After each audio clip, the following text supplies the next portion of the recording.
৫৮তম বিশ্ব ইজতেমার দ্বিতীয় দিনের কার্যক্রম শুরু হয়েছে আম্বায়নের মধ্য দিয়ে। নামাজের পরে উর্দুতে আম্বায়ন শুরু করেছেন তাবলিগ জামাতের পাকিস্তানের শীর্ষ মুরব্বী মাওলানা খোরশেদ। সকালে শীত উপেক্ষা করে লাখো লাখো ধর্মপ্রাণ মানুষ জড়ো হয়েছেন টঙ্গীর তুরাগ তীরে। আত্মশুদ্ধি, পরকালের মুক্তি লাভের আশায় নানা নসিহতপূর্ণ বক্তব্য শুনছেন আগতরা। এছাড়া খিত্তাভিত্তিক জিম্মাদারের অধীনে নানা ধরনের শরীয়তি প্রশিক্ষণ নিচ্ছেন তারা। এদিকে এখন পর্যন্ত নানা অসুস্থতাজনিত কারণে এবারের প্রথম পর্বের ইজতেমার 2 জনের মৃত্যুর খবর পাওয়া গেছে।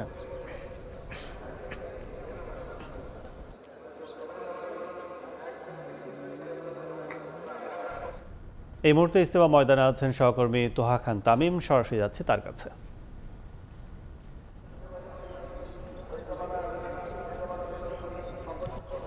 তাবলিগ জামাতের বিশ্ব ইজতেমার এই মুহূর্তে টঙ্গীর তুরাগ তীরে বেশ কুয়াশাচ্ছন্ন পরিবেশ আমরা লক্ষ্য করছি। সকাল থেকে এখন পর্যন্ত কিন্তু সূর্যের যে উঁকিবুকি সেটি আসলে দেখা যায়নি, যদিও দিনের আলো ফুটেছে বেশ কিছুক্ষণ হয়েছে ইতিমধ্যে, এবং এই কুয়াশাচ্ছন্ন পরিবেশ ভেদ করেই যারা মুরব্বীরা রয়েছেন, মুসল্লিরা রয়েছেন, এখানকার যারা আগতরা অংশগ্রহণকারীরা রয়েছেন, তাদের যে কার্যক্রম সেটি চালিয়ে নিচ্ছেন। শত কষ্টের মাঝেও তারা চালিয়ে নিচ্ছেন। বিভিন্ন বয়সীরা কিন্তু এখানে এসেছেন, বিশেষ করে মুরব্বীরা এখানে এসেছেন যাদের বয়স বেশ অনেক বেশি, বিশেষ করে 50ঊর্ধ্ব ব্যক্তিরা যারা রয়েছেন, 60ঊর্ধ্ব ব্যক্তিরা যারা রয়েছেন, তারা কিন্তু এসেছেন এবং খুব স্বাচ্ছন্দ্যেই ভালোবেসে আল্লাহ এবং রাসূলকে ভালোবেসে তারা বলছেন যে তাদের যে বয়ান, সেই বয়ান তারা শুনছেন। আমি একটু দেখাতে চাই যে আমার পেছনে বিশ্ব ইজতেমার যে বিশাল প্যান্ডেল রয়েছে, সেই বিশাল প্যান্ডেলে এখন যারা প্যান্ডেলের বাইরে আসলে আনাগোনা করছেন, তারা মূলত তাদের যেই বিভিন্ন ধরনের প্রয়োজনীয় যে কাজকর্ম সেটি সারার জন্য তারা বের হয়েছেন। পাশাপাশি ভেতরে যারা রয়েছেন তাদের যে বক্তৃতা, মূল যে দিনী আলোচনা, সেই দিনী আলোচনা চলছে, যেটি শুরু হয়েছে ফজর নামাজের পরেই। সেই ফজর নামাজের পরে সেই দিনী আলোচনা সেটি তারা শুনছেন এবং এটি চলবে সকালের নাস্তার বিরতি পর্যন্ত। এবং নাস্তার পরেই আবারও খিত্তার ভেতরে যে একজন জিম্মাদারের অধীনে যে ছোট ছোট দলে ভাগ হয়ে যে দিনী আলোচনা বক্তৃতা চলে, ইমান আমলের যে বয়ান চলে, সেই বয়ান আবারও চলবে এবং সেটি চলবে একেবারে জোহরের নামাজ পর্যন্ত। জোহরের নামাজের বিরতিতে, নামাজ পরবর্তীতে আবারও কেন্দ্রীয়ভাবে যে বক্তৃতা, সেই বক্তৃতা চলবে। আসর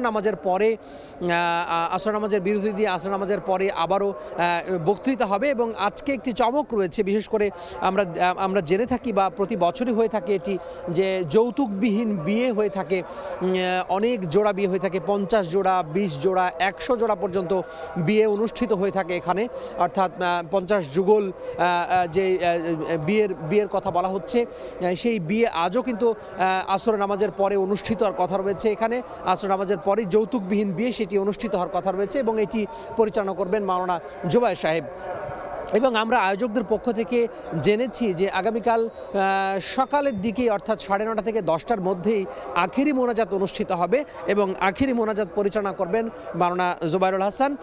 এবং তিনি বাংলাদেশের একজন শীর্ষ আলেম তাবলিগ জামাতের, এবং তিনি কিন্তু নেতৃস্থানীয় আলেম, এবং তিনি আগামীকালকে যে আখিরি মোনাজাত হবে সেই আখিরি মোনাজাত পরিচালনা করবেন। এবং আগামীকাল আখিরি মোনাজাতের মাধ্যমেই কিন্তু প্রথম পর্বের যে প্রথম ধাপ সেটি শেষ হবে এবং